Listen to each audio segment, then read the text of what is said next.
Tá difícil aqui. Eu entendi o que estava acontecendo. Por algum motivo meu celular estava entendendo alguma, algumas palavras aqui como OK Google. Daí ele estava abrindo o assistente. Ah, gente, tecnologias. Ah, então, voltando à história, contando tudo de novo, né? Ó, então vamos por partes. Zops, eu vi sua mensagem lá e falei que ia ler Saramago. Eu vou ler mesmo, mas o texto dele é muito longo. No final das contas vai ser longo todos, né, gente, hoje. É... Mas eu vou lê-lo ainda. Provavelmente num dia que eu conseguir começar às 10 de verdade. Daí a história do Rubem Fonseca, uma hora eu vou lê-lo também. Mas tem umas questões mais violentas, assim, que hoje eu não tô no mood, no humor para isso. E aí eu lembrei de um texto do Mário de Andrade, chamado O Peru de Natal, dos Contos Novos, que é um livro que marcou minha adolescência por... Eu acho que, na verdade, o gênero contos e crônicas marcou minha adolescência, assim como textos que eu me dava melhor lendo, assim, que eu gostava de ler, apesar do meu ranço, né, de leitura. Então vamos logo a ele, gente, Peru de Natal. O nosso primeiro Natal de família, depois da morte de meu pai, acontecida 5 meses antes, foi de consequências decisivas para a felicidade familiar. Nós sempre fôramos familiarmente felizes, nesse sentido muito abstrato da felicidade. Gente honesta, sem crimes, lar sem brigas internas nem graves dificuldades econômicas.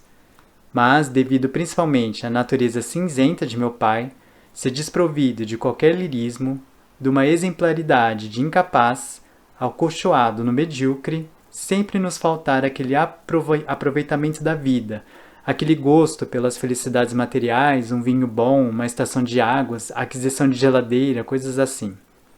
Meu pai fora de um bom errado, quase dramático e puro sangue dos desmancha-prazeres. Morreu meu pai, sentimos muito, etc.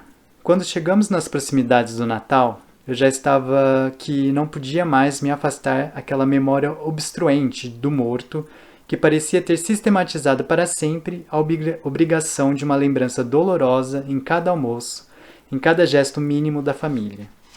Uma vez que eu sugerira à mamãe a ideia dela ir ver uma fita no cinema, o que resultou foram lágrimas. Onde se viu ir ao cinema de luto pesado, a dor já estava sendo cultivada pelas aparências e eu, que sempre gostara apenas regularmente de meu pai, mais por um instinto de filho que por espontaneidade de amor, me via a ponto de aborrecer o bom do morto. Foi de certo por isso que me nasceu, esta sim, espontaneamente, a ideia de fazer uma das minhas chamadas loucuras. Essa fora, aliás, e desde muito cedo, a minha esplêndida conquista contra o ambiente familiar, desde cedinho, desde os tempos de ginásio, em que arranjava regularmente uma reprovação todos os anos. Desde o beijo às escondidas numa prima aos 10 anos, descoberto por tia velha, uma detestável de tia, e principalmente desde as lições que dei ou recebi, não sei, de uma criada de parentes. Eu consegui no reformatório do lar e na vasta parentagem a fama conciliatória de louco. É doido, coitado, falavam. Meus pais falavam com certa tristeza condescendente o resto da parentagem, buscando exemplo para os filhos e provavelmente com aquele prazer dos que se convencem de alguma superioridade. Não tinham doidos entre os filhos, pois foi o que me salvou essa fama. Fiz tudo o que a vida me apresentou e o meu ser exigia para se realizar com integridade. E me deixaram fazer tudo, porque eu era doido, coitado. Resultou disso uma existência sem complexos, de que não posso me queixar em nada. Era costume sempre na família a ceia de Natal. Ceia reles, já se imagina. Ceia tipo meu pai, castanhas, figos, passas, depois da missa do galo. Empanturrados de amêndoas e nozes, Enquanto discutimos os 3 manos por causa do quebra-nozes, empanturrados de castanhas e monotonias, a gente se abraçava e ia para a cama. Foi lembrando isso que arrebentei com mais uma das minhas loucuras. Bom, no Natal quero comer peru. Houve um desses espantos que ninguém não imagina. Logo minha tia solteirona e santa, que morava conosco, advertiu que não podíamos convidar ninguém por causa do luto. Mas quem falou de convidar ninguém, essa mania? Quando é que a gente já comeu peru em nossa vida? Peru aqui em casa é prato de festa, vem toda essa parentada do diabo. Meu filho, não fale assim. Pois falo, pronto. E descarreguei minha gelada indiferença pela nossa parentagem infinita. Diz que vinda de bandeirante, que bem me importa. Era mesmo o momento para desenvolver minhas teorias de doido, coitado. Não perdi a ocasião. Me deu de supetão uma ternura imensa por mamãe e titia, minhas 2 mães, 3 com a minha irmã, as 3 mães que sempre me divinizaram a vida. Era sempre aquilo, vinha aniversário de alguém e só então faziam peru naquela casa. Peru era prato de festa, uma imundície de parentes já preparados pela tradição. Invadiam a casa por causa do peru, das empadinhas e dos doces. Minhas 3 mães, 3 dias antes, já não sabiam da vida se não trabalhar no preparo de doces e frios finíssimos de bem feitos, e parentagem devorava tudo e ainda levava embrulhinhos para os que não tinham podido ver. As minhas 3 mães mal podiam de exaustas. Do peru, só no enterro dos ossos, no dia seguinte. É que minha mãe, com titia, ainda provavam num naco de perna, vago, escuro, perdido no arroz-alvo. Isso mesmo, era a mamãe quem servia, catava tudo pro velho e pros filhos. Na verdade, ninguém sabia de fato o que era peru em nossa casa. Peru, resto de festa. Não se convidava ninguém, era um peru para nós, 5 pessoas. E havia de ser com 2 farofas, a gorda, com os miúdos, e a seca, douradinha, com bastante manteiga. Queria o papo recheado, só com farofa gorda, em que havíamos de ajuntar ameixa preta, nozes e um cálice de xerez, como aprendera na casa da Rose, muito minha companheira. Está claro que omiti onde aprender a receita, mas todos desconfiaram.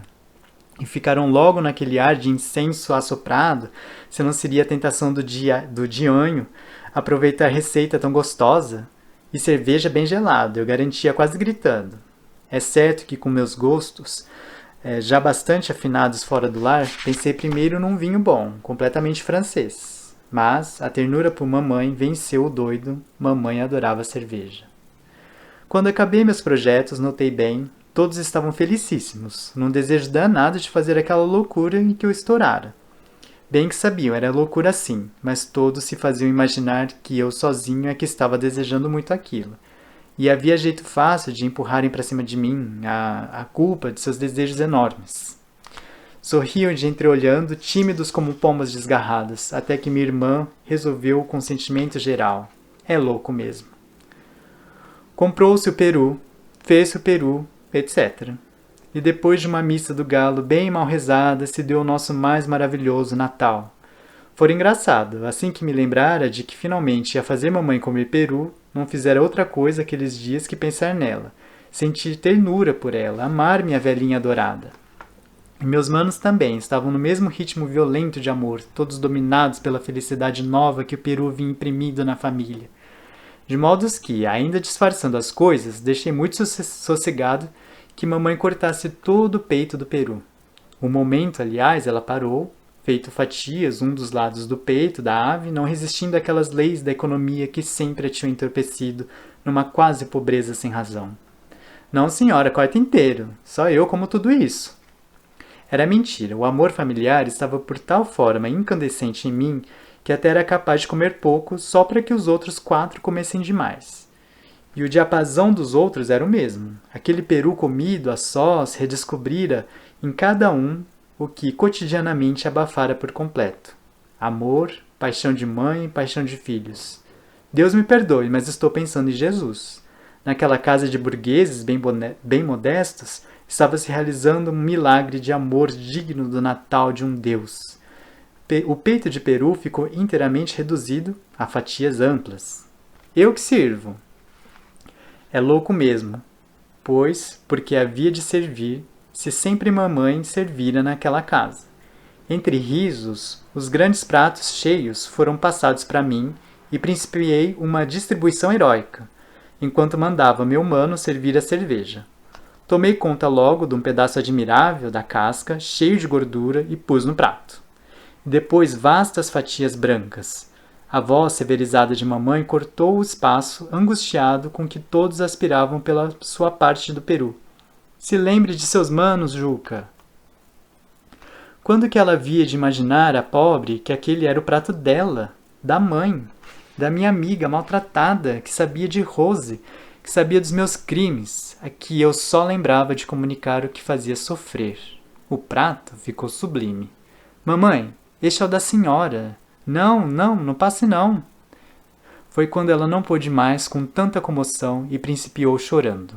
Minha tia também, logo percebendo que o novo prato sublime seria o dela, entrou no refrão das lágrimas, e minha irmã, que jamais viu lágrima, sem abrir a torneirinha também, se esparramou no choro. Então principiei dizendo muitos desaforos, para não chorar também não, tinha 19 anos. Diabo de família besta que via peru e chorava, coisas assim. Todos se esforçavam por sorrir, mas agora é que a alegria se tornara impossível. É que o pranto evocara, por associação, a imagem indesejável de meu pai morto. Meu pai, com sua figura cinzenta, vinha para sempre estragar nosso Natal. Fiquei danado. Bom, principiou-se a comer em silêncio, lutuosos, e o peru estava perfeito. A carne mansa, de um tecido muito tênue, boiava fagueira entre os sabores das farofas e do presunto. De vez em quando, ferida, inquietada e redesejada pela intervenção das mais violentas da ameixa preta e o estorvo petulante dos pedacinhos de nós. Mas papai, sentado ali, gigantesco, incompleto, uma censura, uma chaga, uma incapacidade. E o peru estava tão gostoso. Mamãe, por fim, sabendo que peru era manjar mesmo digno de Jesusinho nascido. Principiou uma luta baixa entre o peru e o vulto de papai. Imaginei que gabar o peru era fortalecê-lo na luta, e está claro, eu tomara decididamente o partido do peru. Mas os defuntos têm meios visguentos, muito hipócritas de vencer. Nem bem gabei o peru, e a imagem de papai cresceu, vitoriosa, insuportavelmente obstruidora. Só falta seu pai. Eu nem comia, nem podia mais gostar daquele peru perfeito, tanto que me interessava aquela luta entre os dois mortos. Cheguei a odiar papai, e nem sei que inspiração genial de repente me tornou hipócrita e político. Naquele instante, que hoje me parece decisivo na nossa família, tomei aparentemente o partido de meu pai. Fingi triste. É mesmo. Mas papai, que queria tanto bem a gente, que morreu de tanto trabalhar por nós, papai lá no céu, há de estar contente. Hesitei, mas resolvi não mencionar mais o peru, contente de ver nós todos reunidos em família. E todos principiaram muito calmos, falando de papai. A imagem dele foi diminuindo, diminuindo e virou uma estrelinha brilhante no céu. Agora todos comiam peru com sensualidade, porque papai fora muito bom, sempre se sacrificara tanto por nós, fora um santo que vocês, meus filhos, nunca poderão pagar o que devem a seu pai. Um santo. Papai virara santo, uma contemplação agradável, uma inestorvável estrelinha do céu. Não prejudicava mais ninguém, puro objeto de contemplação suave. O único morto ali era o peru, dominador, completamente vitorioso. Minha mãe, minha tia, nós, todos alagados de felicidade. Ia escrever felicidade gustativa, mas não era só isso não. Era uma felicidade maiúscula, um amor de todos, um esquecimento de outros parentescos distraidores do grande amor familiar. E foi. Sei que foi aquele primeiro peru comido no recesso da família. O início de um amor novo, reacomodado, mais completo, mais rico e inventivo, mais complacente e cuidadoso de si. Nasceu de então uma felicidade familiar para nós, que não sou exclusivista, alguns a terão assim grande, porém mais intensa que a nossa me é impossível conceber. Mamãe comeu tanto peru que um momento imaginei aquilo podia lhe fazer mal. Mas logo pensei, que faça, mesmo que ela morra, mas pelo menos que uma vez na vida coma peru de verdade. A tamanha falta de egoísmo me transportara o nosso infinito amor. Depois vieram umas uvas leves e uns doces, que lá na minha terra leva um nome de bem-casados. Mas nem mesmo esse nome perigoso se associou à lembrança de meu pai, que o Peru já convertera em dignidade, em coisa certa, um culto puro de contemplação. Levantamos. Eram quase 2 horas, todos alegres, bambeados por 2 garrafas de cerveja. Todos iam deitar, dormir ou mexer na cama, pouco importa, porque é bom uma insônia feliz. O diabo é que Rose, católica antes de ser Rose, prometera me esperar com uma champanha, para poder sair. Para poder sair, menti, falei que ia numa festa de amigo. Beijei mamãe e pisquei para ela, modo de contar onde eu ia e fazê-la sofrer seu bocado. As outras 2 mulheres beijei sem piscar. E agora, Rose. É isso, gente. Deu certo. Obrigado, gente. Até amanhã. Tchau.